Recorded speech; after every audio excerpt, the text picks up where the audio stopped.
Here's one from Faith. I saw in a recent Twitter discussion that without the Catholic Church, there would be no modern Bible, and that the Church did not object to it being translated into French, German, English, etc. Is this true?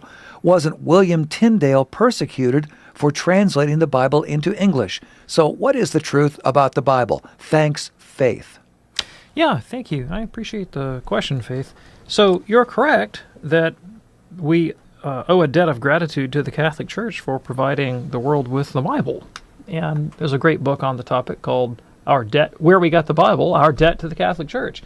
The Bible that you have today, if you go pick one off the shelf at the bookstore, or at the library, or your church pew, or whatever it is, it didn't just fall out of the sky, right? It was put together by the sacred authors, and then the various texts were compiled into a canon, into a list of books, also by humans, under the guidance of the Holy Spirit, and those persons were bishops of the Catholic faith.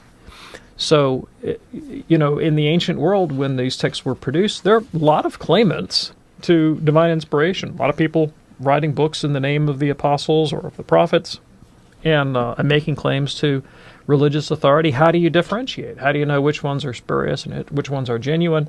How do you know if a text is divinely inspired or not?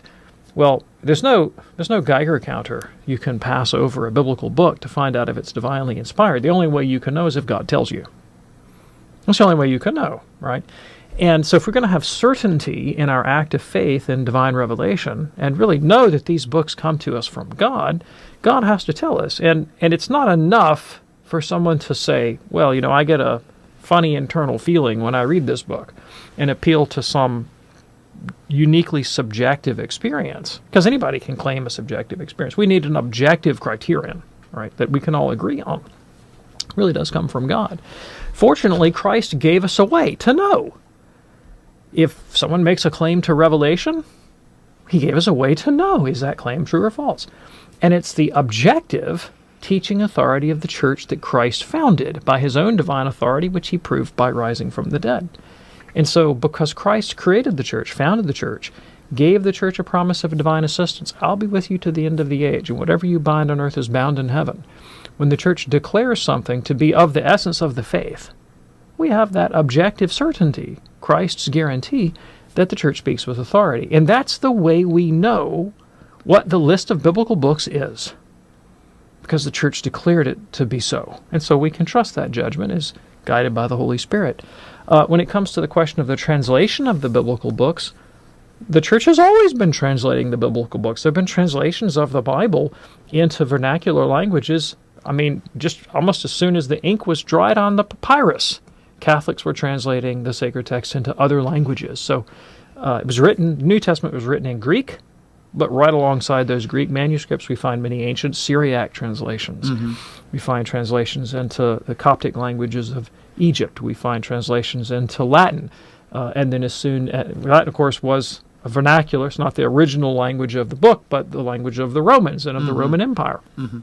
And then as soon as the church begins to spread into the barbarian lands of the West, into Saxon and Celtic cultures, we begin to find translations into those vernacular languages as well. And we find early Middle English translations, French translations, Scandinavian languages. In other words, there's a whole history of Bible translation going all the way down through the church's 2,000-year history.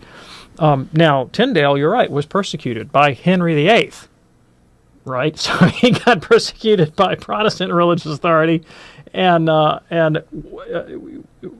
why would a Catholic religious authority, for sake of argument, object to a particular individual translating?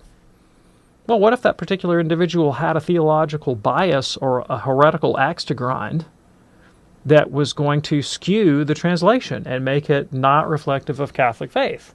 Well, the church is not going to authorize you to do that. I mean, when the Catholic Church today authorizes a translation to be used for purposes of sacred liturgy at Mass, they're not going to pick one that was performed by, say, the Jehovah's Witnesses. Right. They're going to take somebody that's going to give a faithful translation that's faithful to the text and to the Catholic faith. So simply because some particular individual is censured for doing a bad job of it doesn't mean that the church rejects the principle of translation per se. Okay, very good. Yeah, so the church vets these sort of things. They vet these sort of things. It's got to take a long time to do that. To vet a translation? Yeah. I don't know. It depends. You know, you might find a problem really quick.